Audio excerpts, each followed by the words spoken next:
Pamamahagi ng tulong sa mga naapektuhan ng Bagyong Uwan isinagawa sa Binmalay, Pangasinan. Narito ang report.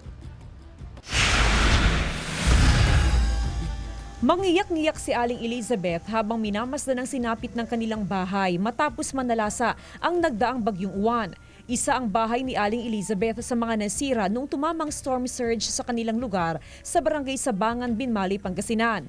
Mabuti na lang daw at nakalikas sila bago tangayin ng alon at sirain ng malakas na hangin ng kanilang bahay at lahat ng kanilang ari-arian. Unti-unti pong babangon sa tulong ng mga nagbibigay po. Pero ang kuya ko po wala po mga asahan po talaga.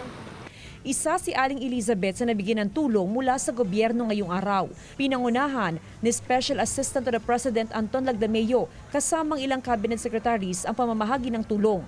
Malaking tulong ito sa mga residenteng hanggang ngayon ay hirap pa rin makabangon mula sa pananalasa ng bagyo. Masaya po kami kasi nakatulong po siya sa bayan po.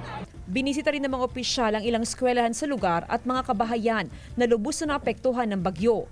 Namahagi rin ng libreng mga gamot at medical check-up ang Center for Health Development o CHD Region 1. May medical mission din kami, may 10 kaming doktor, 10 nurses at naglagay po sila ng pharmacy para sa mga gamot. Kabuang 6,097 na individual sa Binmalay, Pangasinan ang nabigyan ng tulong ngayong araw. Bukod sa cash assistance, nabigyan din ng food packs at iba pang pangangailangan ng mga beneficiary.